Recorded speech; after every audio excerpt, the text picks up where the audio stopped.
The first speaker will be Dr. G.S. Gopinath sir, who's an ex-professor of ophthalmology from Mysore Medical College, Mysore. Sir will be covering the topic on retinoscopy and subjective refraction. Good morning, everybody. At the outset, I would like to thank the organizers for giving me an opportunity to speak on a very basic but extremely important topic of retinoscopy and subjective refraction. We all know that we are treating one of the most common physical defects present worldwide, and refraction occupies an important part of any comprehensive eye examination. Retinoscopy is the most valuable method of determining the refractive status of the eye objectively. So it's otherwise called as chioscopy or shadow test. The optics of retinoscopy can be conveniently considered under three stages, the mnemonic being IRP, which stands for illumination stage, reflex stage, and projection stage. Now, illumination stage consists of illumination of the patient's retina by a source of light. This light could be a self-luminous retinoscope or a non-self-luminous retinoscope, like the streak retinoscope, or it could be either using a plane mirror or a concave mirror. In my entire discussion, I have limited myself to the use of a plane mirror. Now, illumination stage consists of illumination of the patient's retina, and then this illuminated patch of retina forms an image at the far point of the eye in question. So this is by reflection from the fundus, therefore it's called as the reflex stage. Then the projection stage is projection of this image situated at the far point of the eye by the observer onto his nodal point. Now you should know where is the far point of each eye. It depends on the refractive error. We all know that the immetrope has its far point at optical infinity. In this case, when you are situated at the distance of from the patient, it will be behind the observer. And for hypermetrope, it is behind the patient's eye. And for the myope, it is at a finite distance in front of the eye. Again, this depends on the degree of myopia. If the myopia is more than the dioptric value of the working distance, the far point will be between you and the patient. If it is lesser than the dioptric value of the working distance, it will be behind the observer. So this is very important. So this basically dictates where the image is formed and then with or against movement. So if the image is formed between the patient and the observer, it will be an inverted image. So in all cases of myopia, you get an against movement. If the image is formed outside this region, that is either behind the observer or behind the patient's eye, an erect image is produced and thus it moves in the same direction. Therefore, you get a with movement. This is how a with movement will look. This is just a graphic representation. And again against movement. So then you go on putting lenses depending on the type of movement, and you have to reach what is called as a neutralization. So what is neutralization? Where the far point of the subject's eye is made to correspond with the nodal point of the observer by using a system of lenses in front of the eye.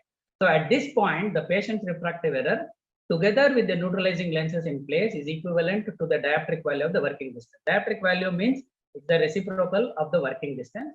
So if you are sitting at a distance of 1 meter, the dioptric value will be 1 diopter. So what are the clues regarding neutralization? The pupil becomes totally filled with light at one point and another point becomes totally dark. So it becomes difficult for you to say whether there is a with or against movement. And the speed of the reflex becomes very fast and the intensity also becomes very bright. Now, after having confirmed this is, I've obtained the neutralization, you need to confirm. So how do you confirm neutralization? You just vary the working distance, that is the distance at which you are seated from the patient. So if you bend forward from a distance at which neutralization was obtained, a with movement should be obtained. In other words, if you do a retinoscopy after bending forward, if you see a with movement, that means your neutralization was correct. So this is how the neutralization will look like. So what are the things you should observe during retinoscopy? Number one is, as I told earlier, it is a direction of movement. Number two is plane of movement, whether it is parallel or not. If it is not parallel with that of the external movement, it usually indicates oblique astigmatism. The speed of the movement should be noted. A slow moving reflex means that you are far away from neutralization. That is, it is a high refractive error. Similarly, if the intensity of the reflex is a dull one, again, you are indicating, it indicates a high refractive error. The border of shadow of the reflex, if you see a distinctly curved border, it again indicates that it is a high refractive error. However, if you see a straight border to the shadow, then it suggests a low refractive error. The width of the reflex is very important when you do a streak retinoscope. A wide reflex indicates a high refractive error. Now, how do you detect astigmatism during retinoscopy? The simplest would be if the same lens does not neutralize both the principal meridians, you know that there is a difference in the two meridians, and that will be the difference will be the cylinder. Number two, if the plane of movement of the reflex is not parallel with that of the external movement, just now I told you, it will be indicate an oblique astigmatism. In severe degrees of astigmatism, you see a triangular shadow which appears to swirl around its apex as the mirror is moved, as typified by a case of keratoconus. Now, role of cycloplagics in retinoscopy, very young children, more so if the patient has got a muscle imbalance, then when symptoms of accommodative astigmatism are present, and during retinoscopy, if you find that the patient is exerting his accommodation very actively, that you will know when the neutralization point keeps changing. And during retinoscopy, again, if you find that the pupil is small or there are some media opacities which prevent the good reflex visualization, then after retinoscopy, if you find that the objective findings do not coincide with the subjective acceptance, and lastly, more important, in these days of refractive surgery, cycloplagic refraction is mandatory. What are the ideals of retinoscopy? It only means that which is not practical but desired. Like you should do refraction from infinity, which is impossible. What you should understand is as the distance increases, the accuracy of retinoscopy increases. Number two, all the meridians must be refracted. Number three, macula should be refracted as far as possible. We know that. So to that extent, to minimize the eccentricity, use the right eye for the patient's right eye and similarly for the left eye. And ideal refraction is one which is done in the absence of a cycloplegia. Now, subjective refraction, after arriving at a particular neutralization values, you need to check the visual acuity with correction for distance, near, and intermediate. And each eye must be separately checked, and both cylinder and spherical components should be verified. For verification of spheres, you have three tests, and that is the duochrome test, the +1 diopter blur test, and the fogging method. So the duochrome test is mainly for myopia to prevent its overcorrection. What you should understand is a patient who reads the green letter at the end of the test is better than the red is certainly overcorrected. So you see that at the end of the test, the patient should have slight red being better than the green. And the +1 diopter test is another wonderful test wherein you can again prevent overcorrection for a myope. Just put a +1 diopter lens in front of the corrected lenses. If the visual acuity drops by about 4 lines as it should occur, then it is your correction is probably correct. If the visual acuity drops more than necessary, that means you have under minus, means you need a higher correction. Or if the visual acuity drops to only say 6/9, that means you have over minus, means given more correction. Then fogging method is mainly used for hypermetropes. And here you should remember that you should give the highest plus lens with which the patient gets as comfortable as well as good vision. Then regarding the cylinders, you have three again. One is the Jackson's cross cylinder, second is the astigmatic fan, third is the Maddox V test. So Jackson's cross cylinder consists of two cylinders of same magnitude but of opposite sign at right angles to each other. Here I have shown you a +0.5 cylinder at 180 and a -0.5 cylinder at 90. So that will be a resultant crossed cylinder. So you can look at it in a different way, like you put it into a spherocylindrical format. So where you see now that the power of the sphere is 1/2 of the cylinder and it is of the opposite sign. So this also will be a cross cylinder. The third one is if you take the spherical component of it, so spherical component simply means the average of the two principal meridians. So it is always equal to 0. And remember that the handle of the cross cylinder is wonderfully kept at 45 degrees. So the purpose of it, I'll just tell you very next. The uses of cross cylinder again is to confirm the axis of cylinder, power of cylinder, and number 3 to know whether a cylinder is really necessary. So points to be remembered, the targets are different because the patient is more comfortable with a different target than what you present on the routine Snellen's chart. The patient should have the clearest vision before using the cross cylinder. Higher power JCC are used if the patient has poor vision. So remember, when you check the axis of trial cylinder, principle of obliquely cross cylinder is utilized. That is, the handle of the cross cylinder is made to coincide with the axis of trial cylinder. So in one position you put it and then flip it to create the second position. And then to check the power of the cylinder, you keep the axis of JCC along the axis of the trial cylinder. So in the first one, you are keeping at 45 degrees. In the second one, you are keeping along the axis of the trial cylinder. So what should be the end point of the test? He is asked the question, is position 1 better or position 2 better? So if the answer is both the positions are equally blurred, then your correction which you have given is already correct. Then one example of a refraction case, here you have to write the name, age and occupation of the patient. Occupation is very important, age is very important. Then right eye should be written on the left side and the left eye should be written on the right side, just like I have written. So here visual acuity for distance, then the pinhole, then the near vision, and then the cross, the optic cross is to be shown.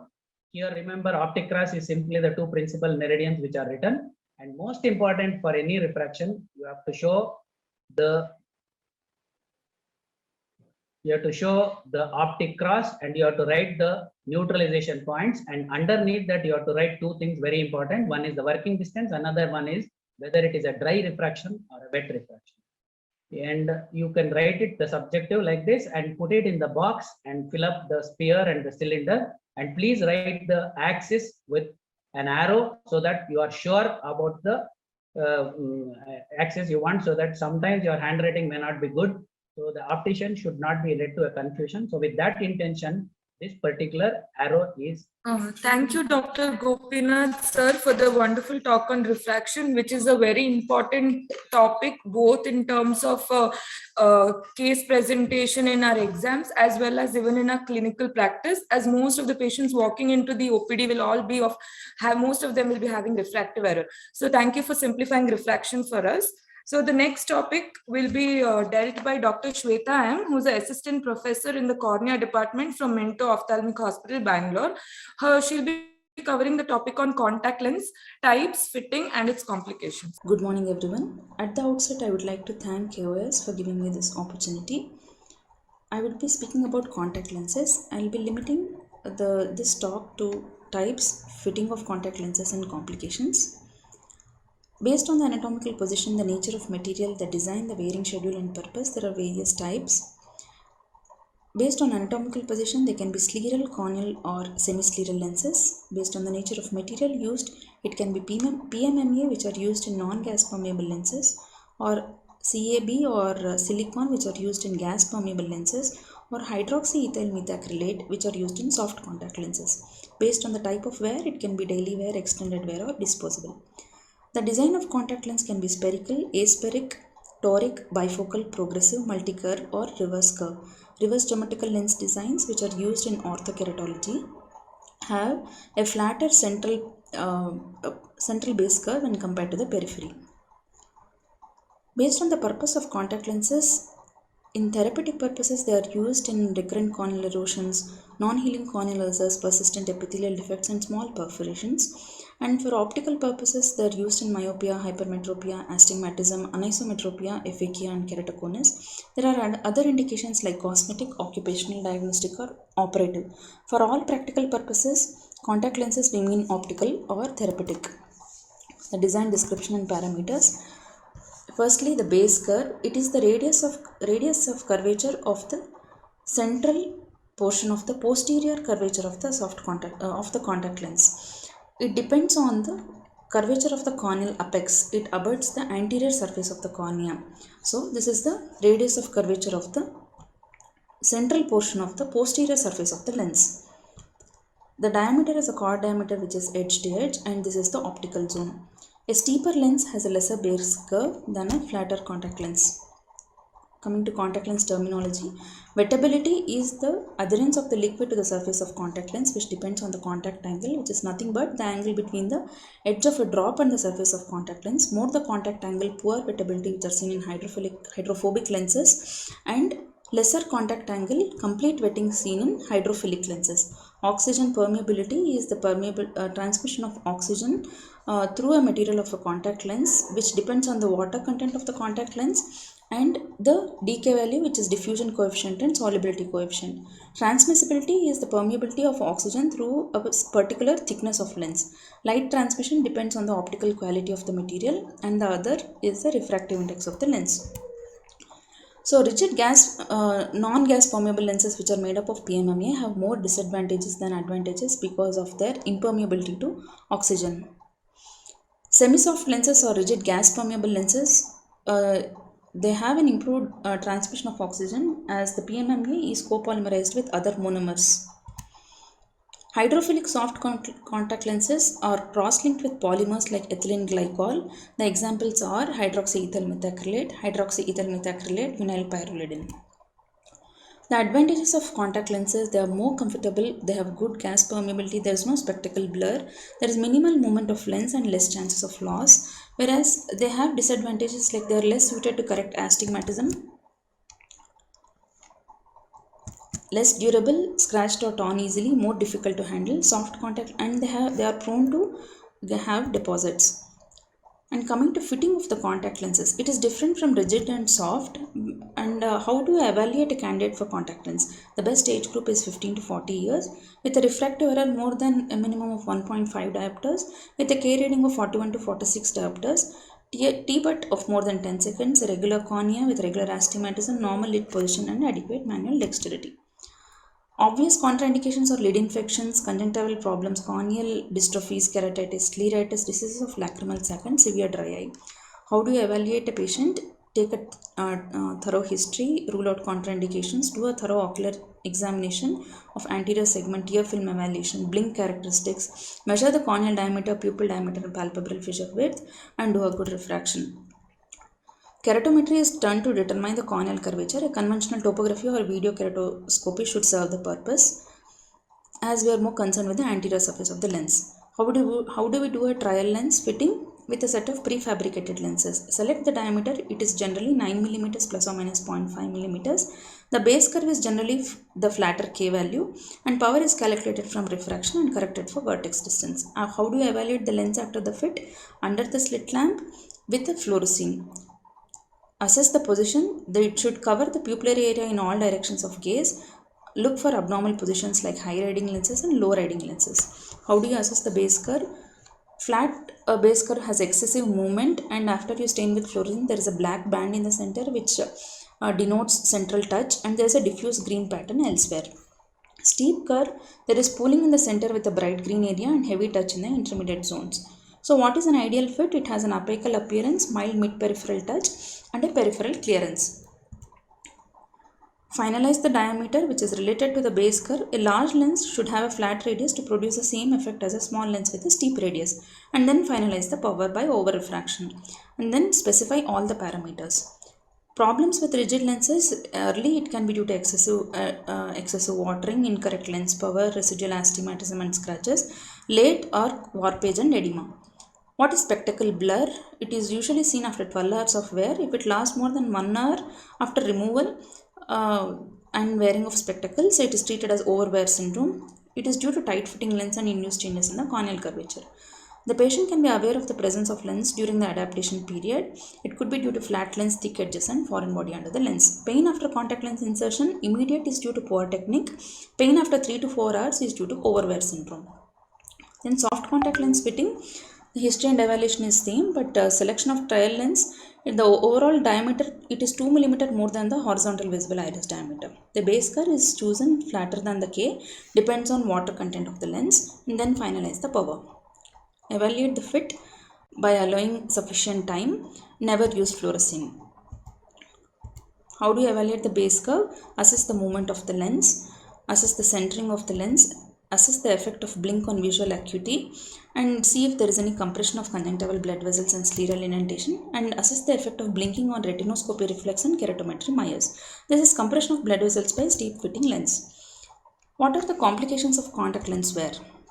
They can be corneal, conjunctival or lens related. Corneal complications can be acute, as in microcystic edema, which usually resolves. Chronic is due to low grade persistent hypoxia seen in low decay lenses. Corneal epithelial abrasions are due to mechanical injury from the lens due to trauma from fingernails or a foreign body lodged under the lens.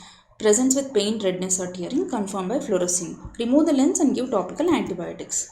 Superficial punctate keratitis is due to pre-existing dry eye or blepharitis or a mechanical trauma or chemical toxicity. Remove the lens, give lubricating drops and treat the underlying cause.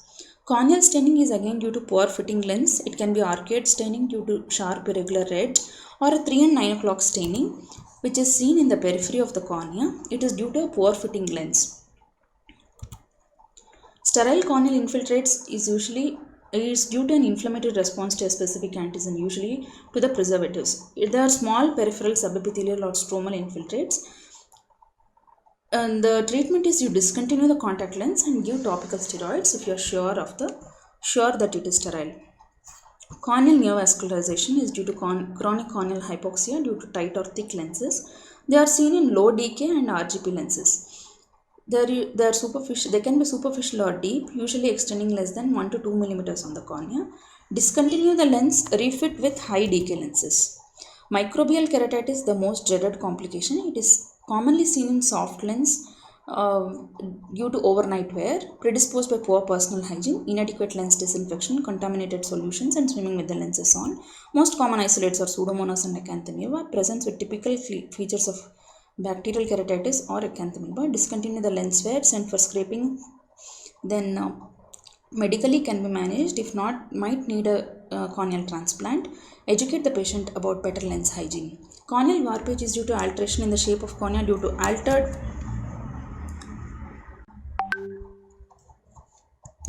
parameters in the contact lens as a response to chronic hypoxia. It occurs in PMMA or RGP lens. It is demonstrated by topography. It should be differentiated from keratoconus.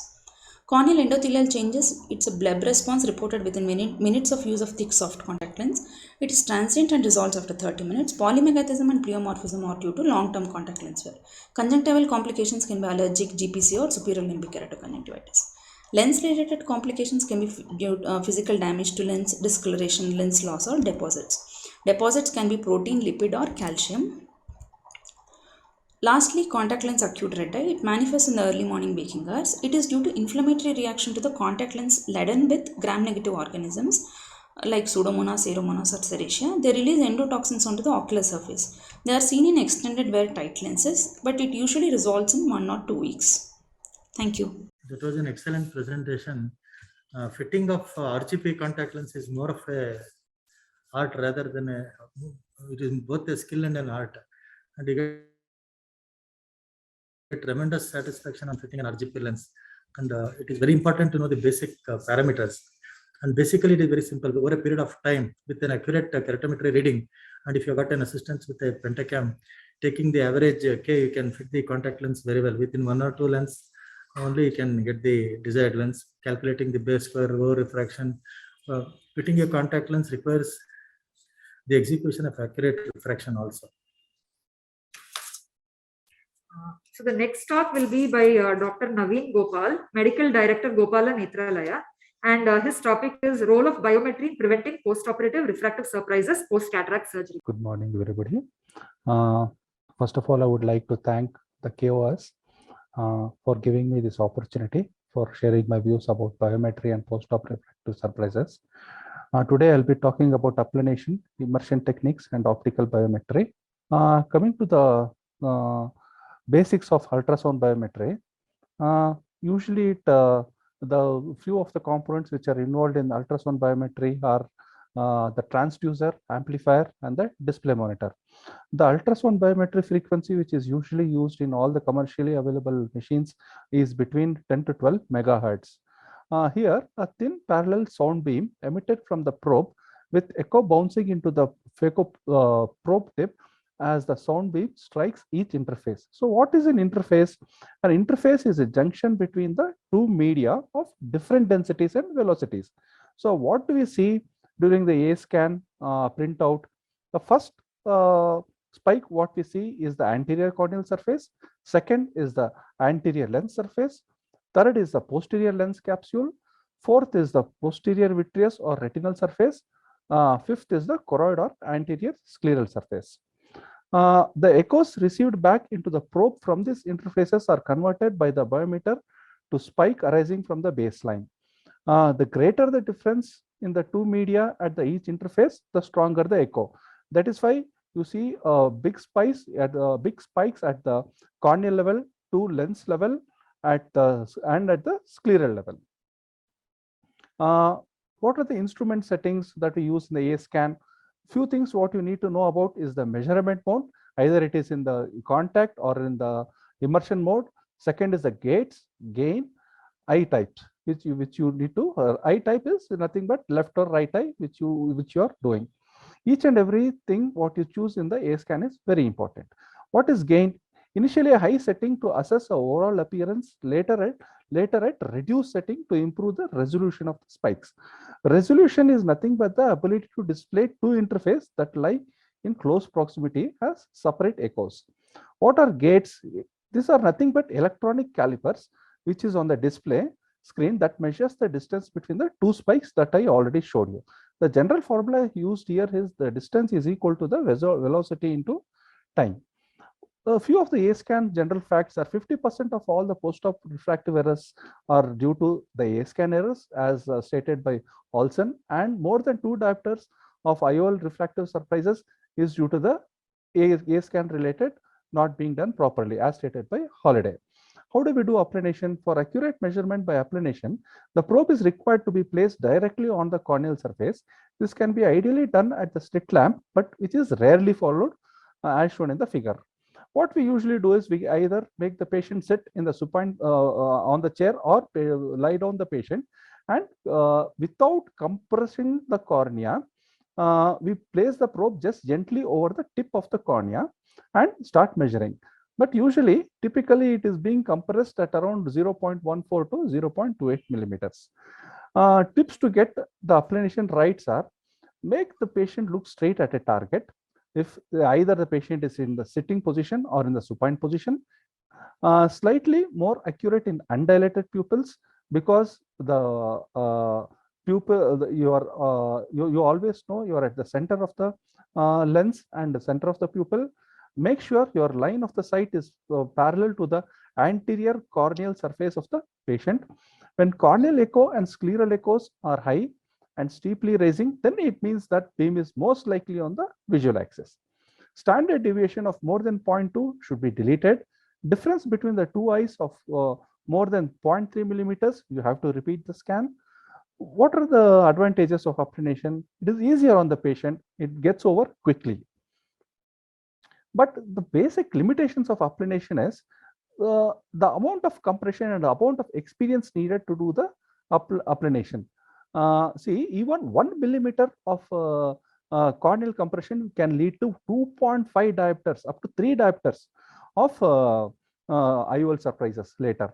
So, and a broad spectrum beam without precise localization, that is, if the beam is not hitting the center of the macula, you will get surprises.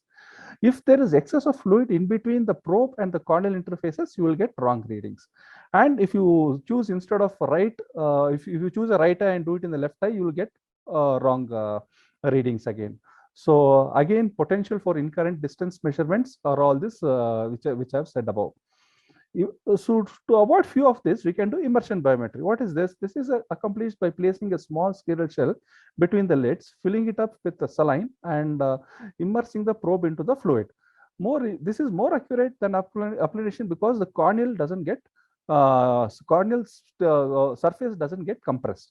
6 spikes are seen instead of 5 spikes in the immersion biometry. And advantages here is it is user independent because the corneal anterior surface is not indented.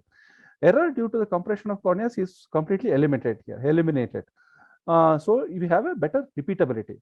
But the caution is you make sure there are no air bubbles in the cup, and choose the appropriate eye type and make sure you're doing it in the immersion mode.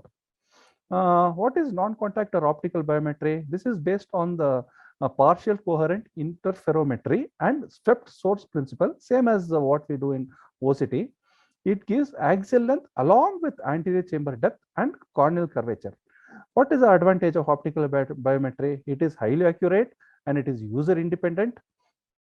But the main disadvantage of optical biometry is it is 10 times more expensive than the ultrasound biometry. So it is out of reach for the initial practitioners or the single practitioners.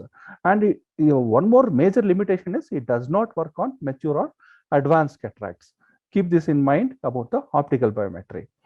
What is the importance of the accuracy? If you are putting a multifocal or a toric IOL, you need to be highly accurate in getting the final IOL results. And nowadays, if you even get 0.5 or 0.75 error, patient will never be happy because of the more demanding patients that we are getting these days. Special cases you need to be careful about is post-LASIK, silicon filled eyes, post RK, and extreme axial length. Here, different formulas are available on online calculators. Post-op refractive surprises, how do we manage? I'll touch upon this. This is actually a completely different topic. I'll try to touch upon it a bit before I end my talk. Usually it is due to the A-scan errors, as I told before. Why do we get the A-scan errors? And IOL mismatches. For example, if you the patient, if different patient IOL is inserted in a different patient, if it is within a week to a month, this can be easily managed by IOL exchange in the second setting. If it is beyond 6 months, it would have got fused with a capsule. So I usually prefer to do a PRK or surface ablation of the cornea. Other option which is also available is Cycloplagic lens and the piggyback lens, where we can put one more lens over the existing lens. This is what I wanted to share. If you have any questions, please let me know. Thank you for this opportunity. Thank you. Thank you so much. So thank you very much for the informative talk. Let's move on to the next topic, management of presbyopia by Dr. Hariprasad Okuda, Managing Director, Hebri Eye Hospital. Hello, everybody. At the outset, I'd like to thank Scientific Committee COSCON for giving me this opportunity. Today, I'll be talking about managing presbyopia. As you all know, presbyopia is an age-related physiological loss of accommodation causing difficulty in sharply focusing for near vision. One of the most widely used and easiest way to remedy presbyopia is by prescribing glasses. But if the patient wants independence from glasses, then they have to opt for surgical management, which can be lens-based procedure, corneal-based procedure, or sclerociliary complex modification procedure. I will be talking about each one of them in my future slides. To start with the lens-based procedure, you have multifocal IOL. These type of IOL have multiple powers with them, enabling different focal points at different distances. They follow the principle of simultaneous vision, wherein both in focus and out of focus images are simultaneously presented to the retina. And then the visual neural system in the patient suppresses or ignores the blurred component and enhances the sharp component, thereby providing acceptable vision for different distances. As you can see in this image, the patient with monofocal lens can see clearly for distance, but his near vision is severely affected. But with patient with multifocal IOL, he can read both the distance and near objects, but with some loss of contrast and with halos around the objects. So this is the compromise the patient has to make with multifocal IOLs. Historically, multifocal IOLs are bifocal, meaning they have two distinct focal points. They can be refractive, diffractive, or hybrid types. In refractive, there are multiple annular zones for near and far vision. In diffractive, there are multiple concentric rings from central to periphery, and at the junction of every ring, you have a distinct step with varying heights. In hybrid lenses, there are components of both diffractive and refractive IOL. Nowadays, you have trifocal IOL, wherein in addition to near and distant focal points, you also have intermediate focal points. And most of the trifocal IOLs rely on diffractive multifocal effect. Coming to extended depth of focal IOL, here as the name suggests, depth of focus is extended to create a sharp image over a continuous range of distances. In an ideal EDOF lenses, they should be able to concentrate the light to a line along the visual axis, wherein at the distal end of that line, they should be able to focus clearly for distant object and at the near end of that line, they should be able to focus clearly for near objects.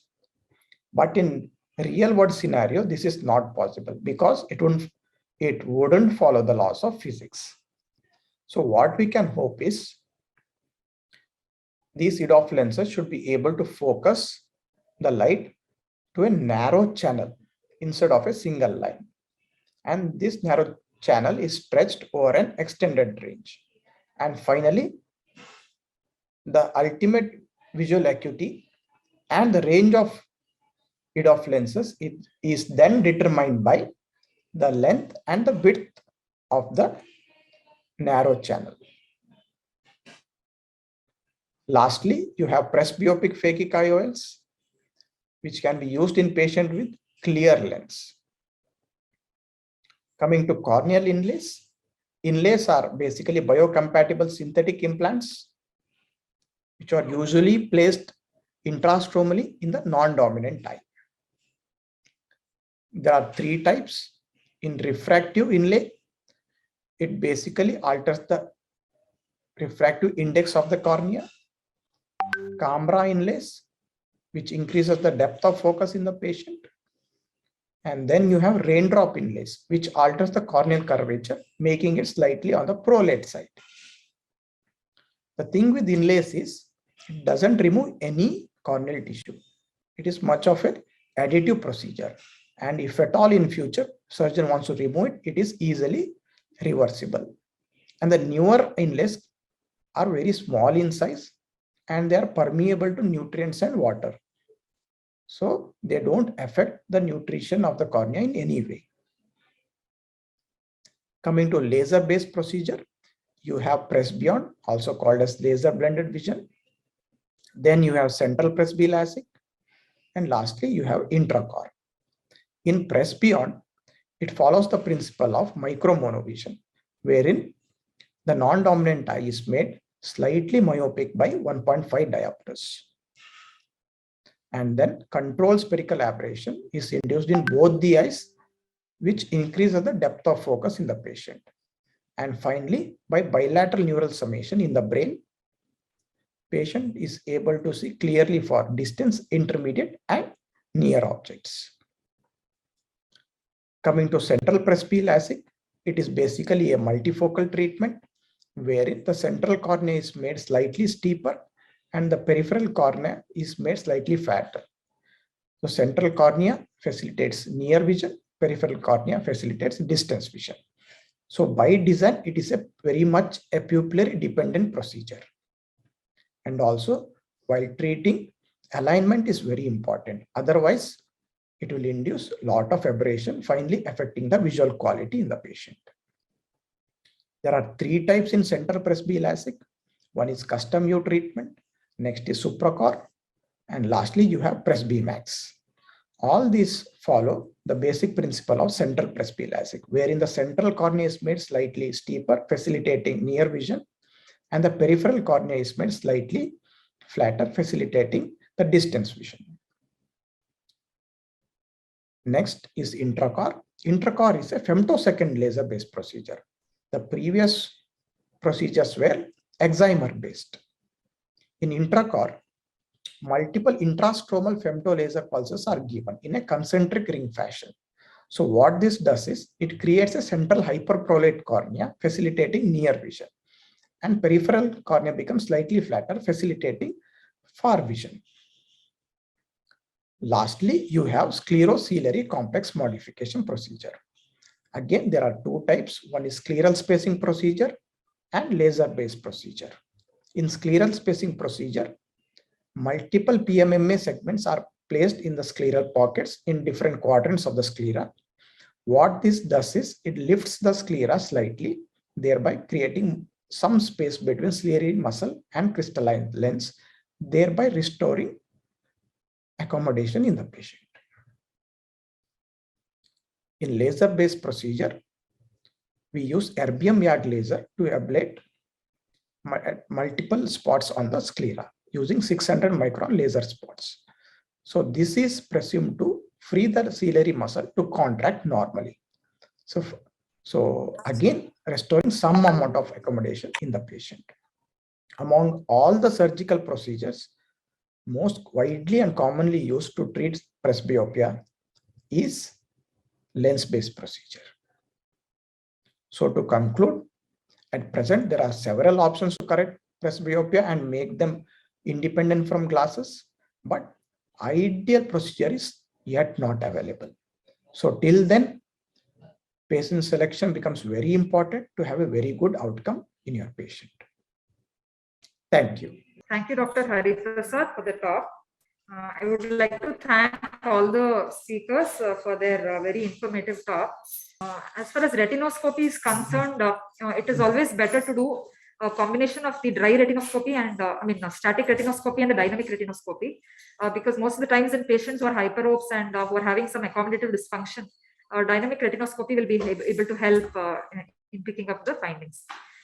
And one more point, what the PGs can remember is, in children, especially when you are doing the refraction, so instead of using the undilated refraction, so dilated refraction would actually help you to compare the pre and post cycloplagic values, and also to pick up astigmatic cases. So for astigmatism and for detecting the axis, so dilated refraction, dilated AR would also be helpful. So it would kind of supplement the retinoscopy. And one more thing that you have to remember is 4 things, as already sir has told. So whenever you are looking at the reflex, so the width of the reflex, the brilliance of the reflex, the speed and the direction of the movement of the reflex has to be noted, and based on that, the lenses have to be interposed and the suitable neutralization has to be done. And what is gross and net retinoscopy? So gross retinoscopy is when you are doing the retinoscopy such that you are bringing the far point at the entrance pupil. So you are not considering any working distance there. But the net retinoscopy is wherein you are introducing the working distance. So you are taking the working distance factor into consideration, and then you are finally deducing the retinoscopy value. So that is when you are bringing the far point at infinity. So in order to get the final retinoscopy reading.